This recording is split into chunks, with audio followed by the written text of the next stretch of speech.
Hi, I'm James Dunn. Welcome to the Inside Network.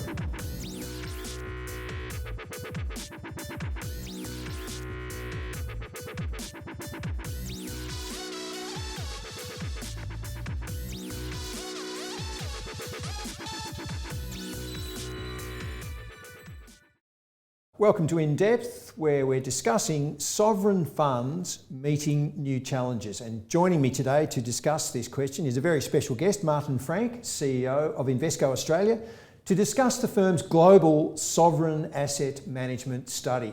Welcome, Martin. It's a pleasure to have you. Thanks, James. Pleasure to be here. Martin, how long has Invesco been doing the global study of sovereign funds? Yeah, James, this is the 9th edition. We started the study in 2013. And it's built over the years now to constitute 82 global sovereign participants in the study, speaking to 11 trillion in global assets, so quite significant. How many sovereign funds were there back in 2013? We started with about 30, so it's grown quite significantly over the last 9 years. That's a good, 9 years is a good sample size for a variety of conditions that they've experienced, bull markets and so on. But the last 2 years, Martin, so how overall, in the firm's view, have the world's sovereign funds handled the COVID pandemic and the aftermath? Very well. I mean, in many ways, the sovereign funds were really established to deal with COVID-19 type scenarios. You look at the development sovereigns, and they've really stepped in to support their local economies over the last 18 months, prioritising investments in pandemic stabilisation and also prioritising investments to those industries that were hardest hit, for example, healthcare. What's a development sovereign in terms of sovereigns generally? So how many different kinds of sovereign wealth funds are there? Well, if you look at the breadth, you've got your liability sovereigns, your development sovereigns, your investment sovereigns. So there's 3 or 4 different styles of sovereign fund with different types of objectives in terms of what they're seeking to achieve. Just how focused on liquidity do the sovereigns have to be? And I suppose what I'm getting at there is, in the last 2 years, extreme scenario, have the sovereigns been tapped by their governments to help with stimulus and support measures? Yeah, cash holdings across the sovereigns have more than doubled over the last 18 months in anticipation of likely drawdowns related to the COVID-19 pandemic. That's slowly being wound back, but it's been very important that they had high liquidity levels in the past 18 months, whether they be liability sovereigns, development sovereigns, or investment sovereigns in the Middle East, Asia Pacific, or the emerging markets, in providing national emergency funding, pension funding, or fiscal deficit funding. With very low interest rates and lower seemingly for longer, large areas of the fixed income universe giving negative yields, bonds arguably not doing the job of diversification that they traditionally did. Has that forced sovereign funds to allocate more into equity and out of fixed income, more into equity than they otherwise would have preferred to have? Yeah, that's correct. Also factoring in the higher duration risk associated with fixed income investments, as well as seen sovereigns really look to reduce their fixed income allocations and favouring more, as you mentioned, the equity markets, but also the private markets, areas such as real estate and infrastructure that play the role as somewhat of a bond proxy. But it's also fair to say that the sovereigns are concerned with equity valuations as well, so they've generally lengthened their investment horizons. Within equities, what do sovereigns generally tend to prefer? The passive allocations that have become so important in recent years, or are they still big fans of skill-based alpha and active returns? They have been balanced in terms of having allocations to both passive and active, but it's fair to say that in recent times they have been looking to rotate back to active, just given what they perceive as more limited market opportunities and mitigating against broader market risks. And in that they've also increased factor investing as well alongside active away from passive. Given their unique nature as investors, and as you've said, there's several different types of sovereign funds, but are sovereigns in general a much more longer term style of investor along that endowment fund style of how they operate? Yeah, correct, James. They also like endowments, they don't have the agency and liquidity dilemmas that traditional pension funds have. So in that, they can adopt a longer investment duration profile, more of a buy and hold, and less requirement for liquidity than the traditional pension funds have. And not just the pandemic that's obviously cut a swathe through the markets, the aftermath and the new variant and all the associated effects, but the last couple of years have given the sovereigns a lot to deal with. The US-China trade war, geopolitical concerns, the conflict between China and the West over the origins of the pandemic. In general, you've got the growing assertiveness, if not aggressiveness, of China. So how have those things affected the sovereign's view of China and their willingness to invest there? Yeah, in general, China's attractiveness as an investment destination has certainly increased on the basis of there being alpha opportunities in China.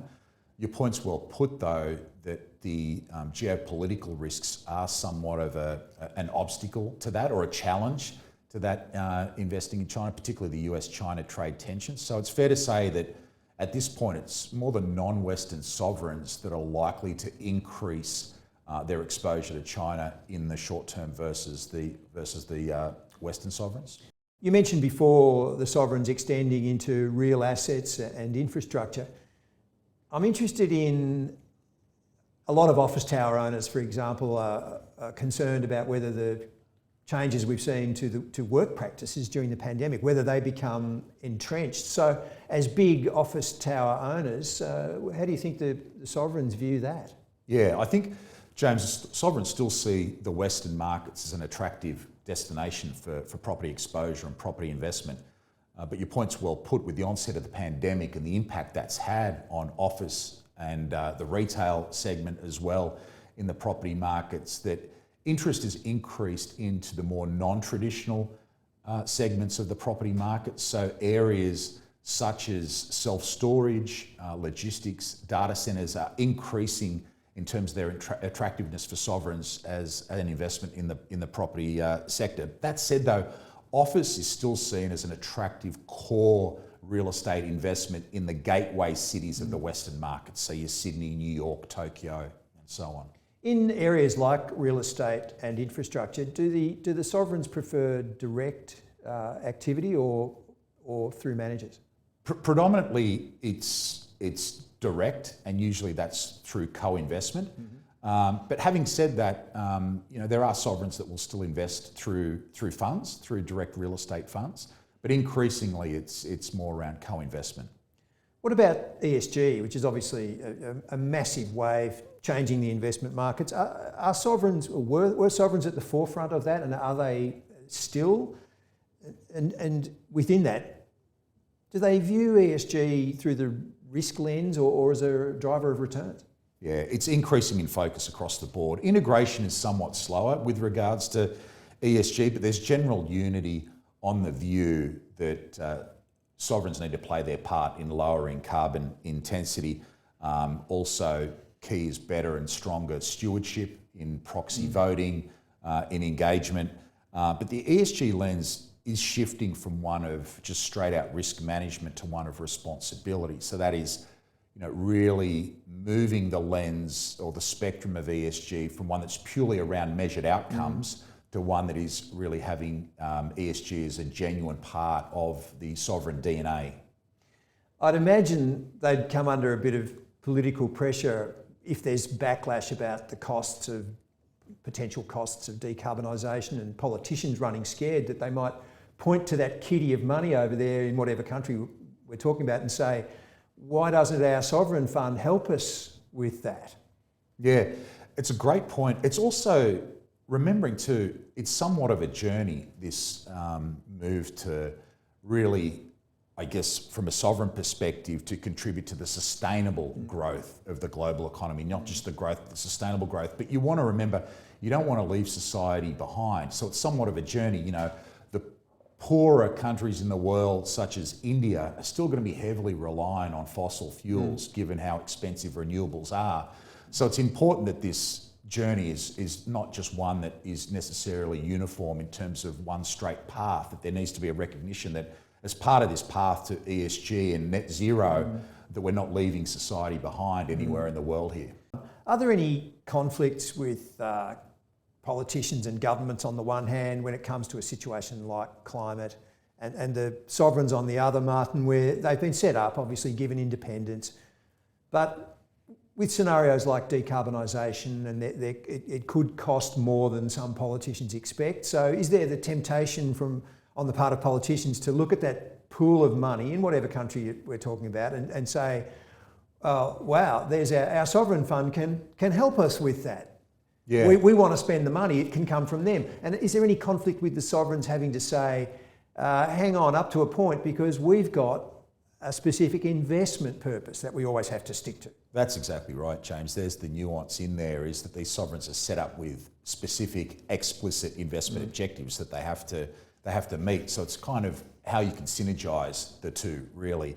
And in that, I think climate change is a great example of that, where a lot of sovereigns feel that climate change is seen as a very important risk in assessing capital allocation, and then through that, that climate change is not really fully factored into market pricing, so that there is some opportunity to add alpha. Mm-hmm. What, if anything, has changed in their reserve portfolios? Obviously, the US dollar has been the main game there for a long time, but with the torrent of stimulus measures and the US debt load and the rise of China, is there any change in the relative importance in the reserve portfolios of, well, the yuan for a start, and other currencies against the US dollar?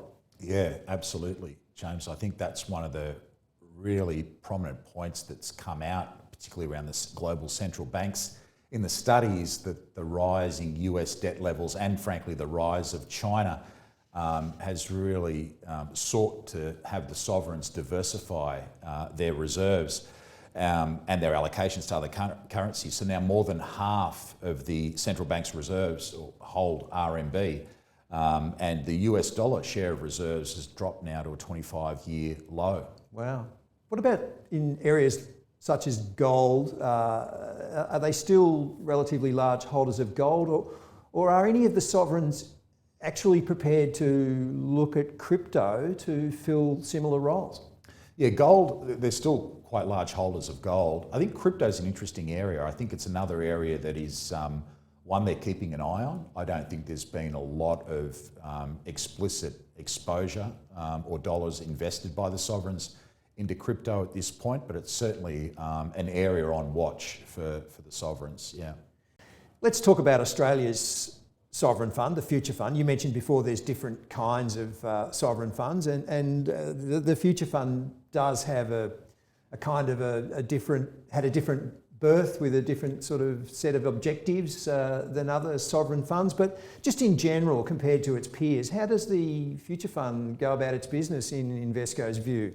Is it a typical sovereign investor, or are there tweaks in the way it goes about things? Yeah, it's an investment sovereign, James, and I think in that charter, it's done a good job in terms of delivering returns to its objective as an investment sovereign. It's taken advantage of the fact that it has the ability to adopt a longer investment duration profile, and certainly in the last couple of years taken advantage of the opportunities that's presented, for example, with capturing the illiquidity premium through its exposure heavily into private markets versus, say, the traditional superannuation funds. And again, it doesn't have that agency or liquidity dilemma that the superannuation funds have. So it's all the liquidity pressures that have been brought on by other sovereigns through COVID. So it's done a great job, like I say, of investing to its investment charter and taking advantage of that longer duration investment profile it's been able to adopt in delivering what have been very strong and sound returns. Now you see the idea floated, why doesn't it just run super? Are there any other sovereigns around the world in similar boats where people want to extend their role?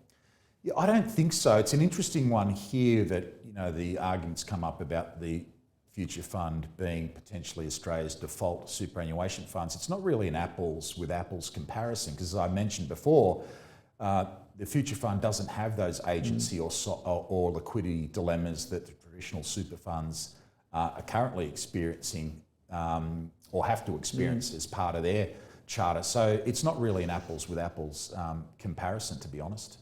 Fascinating discussion. Martin Franc, CEO of Invesco Australia, thanks very much for your time. Thanks, James.